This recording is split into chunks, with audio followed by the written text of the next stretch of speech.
It's a strange feeling being hated by someone you love more than life itself.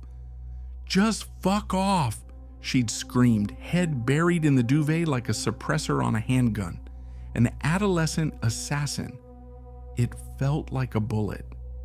Came through slightly muffled but clear enough. Perfect diction, just like her mother. She's an English teacher. She'd be so proud. My daughter, 16, and full of hormone-fueled rage.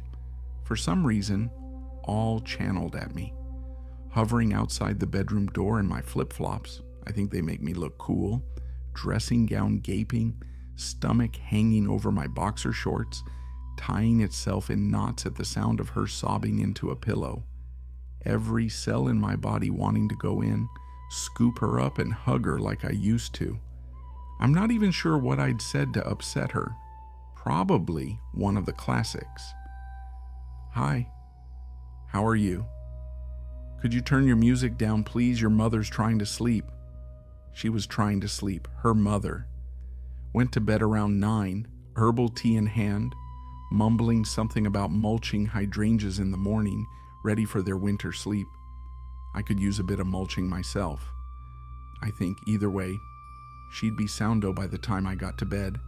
Facing the other way, always facing the other way, mouth open, snoring ever so slightly, making the bed look enormous, the gap between us seemingly getting bigger every night. I'll have a stern word with her in the morning about the swearing. The daughter that is not the wife. She hardly speaks to me at all these days. I'd take a swear word from her just to say we'd had a meaningful conversation. Or maybe I should leave it a couple of days, or a week, or maybe when I grow a spine or she comes out the other side of puberty. Either way, standing here in my dressing gown, under the dim landing light, low energy bulb, just doing my bit. The slight whiff of old flip-flops and midlife crisis hanging in the air, having just been told to F off by my one and only child, I realized I'd reached a new low even for me. The sobbing dulled to a whimper. It's the moment just before they fall asleep. I consider a gentle knock but chicken out. My work here is done for tonight. My feet flop me downstairs to the kitchen.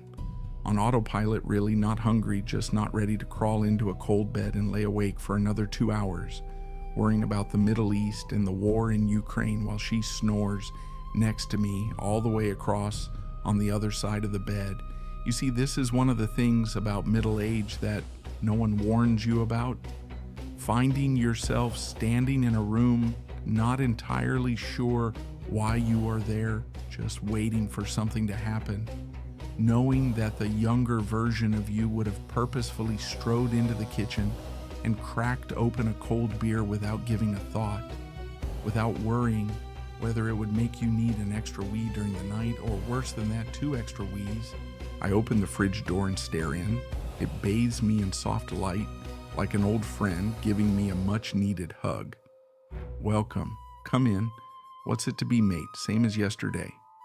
No judgment, no swearing, no tears. Just a gentle hum, a welcoming glow, and the sensation of a cool breeze on my skin. It might be a throwback to the caveman in me, but I always find there's something comforting about eating after trauma, so I peruse the shelves.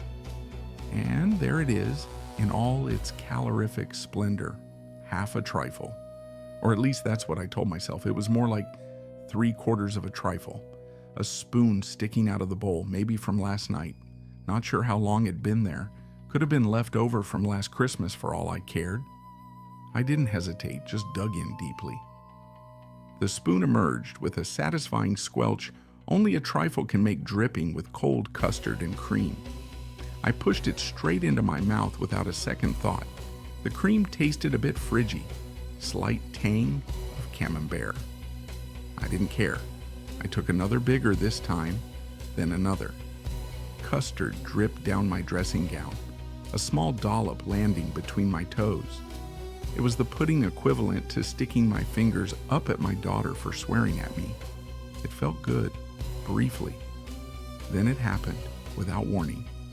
Uncontrollable, shoulder bouncing, nose running, eyes streaming, trifle-fueled blubbing.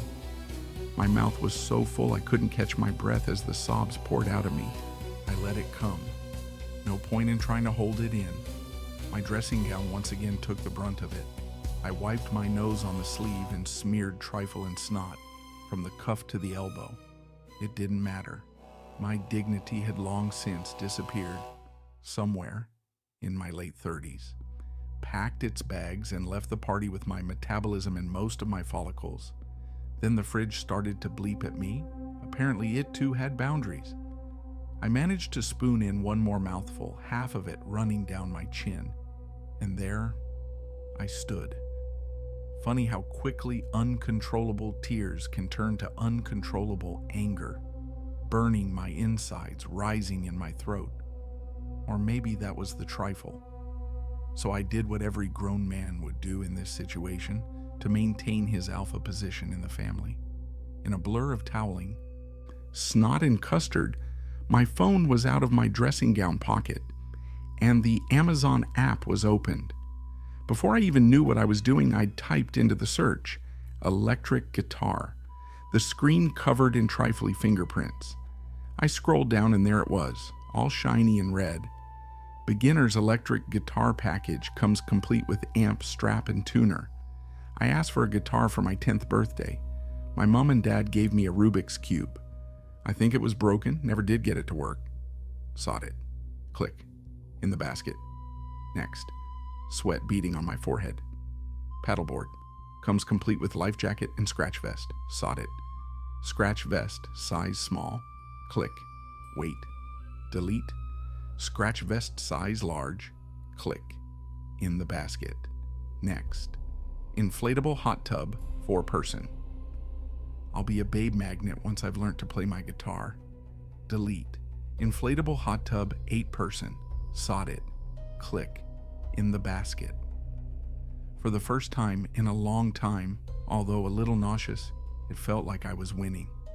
I was 16 once, full of promise and undiscovered achievements. More hair than I knew what to do with, and a six-pack-ish. The world was my oyster, although just like my daughter, I didn't know it. The little voice in my head chipped in. She's not doing it on purpose. Just a kid, really. I could feel the rage starting to ease, the burning in my throat lessening. I opened the basket and hovered over the Buy Now button. I could if I wanted to. I didn't. I pressed clear basket, ended up buying a book. Middle-Age Madness in Middle-Aged Men. Your Self-Help Guide to Old Age, Special Prostate Edition. At least it will fit through the letterbox. I hovered briefly outside my daughter's door in the dim landing light, every cell in my body wanting to go in and hug her like I used to. Could just hear her breathing, mouth open, snoring ever so slightly. She was just like her mother.